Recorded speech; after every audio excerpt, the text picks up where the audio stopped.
जय श्री कृष्ण। अब मैं आपको चौथे अध्याय का महत्व बताऊंगी। श्री भगवान बोले और श्री भगवान कहते हैं, प्रिय, अब मैं चौथे अध्याय का महत्व बतलाता हूँ, सुनो। भागीरथी के तट पर वाराणसी नामक की एक पुरी है। वहाँ विश्वनाथ जी के मंदिर में भरत नामक एक योगी निष्ठ महात्मा रहते हैं, जो प्रतिदिन आत्मचिंतन में तत्पर ही आदर पूर्वक गीता के चतुर्थे अध्याय का पाठ किया करते हैं। उसके अभ्यास से उनका अंतःकरण निर्मल हो गया है। वे शांत, उष्ण आदि द्वंद्व से कभी व्यथित नहीं होते। एक समय की बात है, वे तपोधन नगर की सीमा में स्थित देवताओं के दर्शन करने के लिए इच्छा से भ्रमण करते हुए नगर के बाहर निकल गए। वहां बेर के 2 वृक्ष थे। उन्हीं की जड़ में वे विश्राम करने लगे। एक वृक्ष की जड़ में उन्होंने अपना मस्तक रखा और दूसरे वृक्ष के मूल में उनके पैर टिके हुए थे। थोड़ी देर बाद जब तपस्वी चले गए, तब बेर के वे दोनों वृक्ष 5 ही 6 दिनों के भीतर सूख गए। उनके पत्ते और डालियां भी सूखी भी नहीं रह गई। तत्पश्चात वे दोनों वृक्ष कहीं ब्राह्मण के पवित्र गृह में 2 कन्याओं के रूप में जन्म हुए। वह दोनों कन्याएं जब बढ़कर 7 वर्ष की हो गई, तब एक दिन उन्होंने दूर देशों से घूमकर आते हुए भारत मुनि को देखा।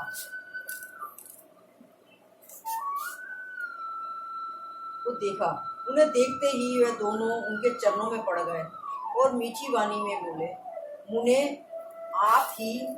आपकी ही कृपा से हम दोनों का उद्धार हुआ है। हमने बेर की योनि त्याग कर मानव शरीर को धारण किया है। उनके इस प्रकार कहने पर मुनि को बड़ा विस्मय हुआ। उन्होंने पूछा, पुत्रियों, मैंने कब और किस साधन से तुम्हें मुक्त किया है? साथ ही यह भी बताओ कि तुम्हारे बेर के वृक्ष होने के क्या कारण हैं, क्योंकि इस विषय में मुझे कुछ भी नहीं ज्ञान है। तब वह कन्याएं पहले उन्हें अपने बेर के जाने का कारण बताती हुई बोली, हे मुने, गोदावरी नदी के तट पर छिन्न पाप नामक एक उत्पन्न तीर्थ है, जो मनुष्य को पुण्य प्रदान करने वाला है। वह पावनता की चरम सीमा पर पहुंच गया है। उस तीर्थ में सत्य तपा नामक एक तपस्वी बड़ी कठोर तपस्या कर रहा था। वह ग्रीष्म ऋतु में प्रज्वलित अग्नि के बीच में बैठते, वर्षा काल में जल की धाराओं में उनके मस्तक के बाल सदा भीगे हुए रहते तथा जड़ के समय जल में निवास करने के कारण उनके शरीर में हमेशा रोंगटे खड़े रहते। वह बाहर भीतर से सदा शुद्ध रहते, शरीर में हमेशा समय पर तपस्या करते तथा मन और इंद्रियों को संयम में रखते हुए परम शांति प्राप्त करके आत्मा में संक्रमण करते। वे अपनी विद्वता के कारण जैसे व्याख्यान करते रहते। उस सुनने के लिए साक्षात ब्रह्मा जी भी प्रतिदिन उनके पास उपस्थित होते और प्रश्न करते। ब्रह्मा जी के साथ उनका संकोच नहीं रह गया था तथा उनके आने पर भी वे सदा तपस्या में मगन रहते। परमात्मा के ध्यान में निरंतर संलग्न रहने के कारण उनकी तपस्या सदा बढ़ती रहती। सतपथा की जीवन मुक्त के सम्मान मानकर इंद्र को अपने समृद्धिशाली पद के संबंध में कुछ भय हुआ। तब उन्होंने उनकी तपस्या में सैकड़ों विघ्न डाले। अप्सराओं के समुदाय से हम दोनों को बुलाकर इंद्र ने इस प्रकार आदेश दिया कि तुम दोनों तपस्वियों की तपस्या में विघ्न डालो, जो मुझे इंद्र से हटाकर स्वयं सर्वलोक राज्य भोगना चाहता है।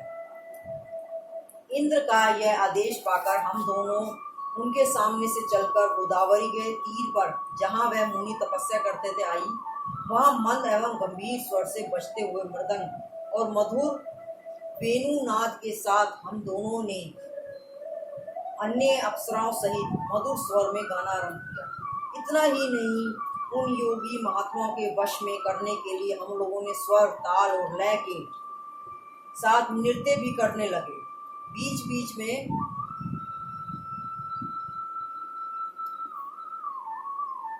आंचल खिसकने पर उन्हें हमारी छाती भी दिख जाती। हम दोनों को उन्माद गति, कामना भाव उद्दीपन करने की थी, किंतु उसने उस निर्विकार चित्त वाले महात्मा के मन में क्रोध का संचार कर दिया। तब उन्होंने हाथ से जल छोड़कर हमें क्रोध पूर्वक श्राप दिया, अरे तुम दोनों गंगा के तट पर बेर के वृक्ष हो जाओ। यह सुनकर हम लोगों ने बड़ी विनय के साथ कहा, महात्मा हम दोनों पराधीन हैं, अतः हमारे द्वारा जो दुष्कर्म बन गया है उसे आप क्षमा कर दें।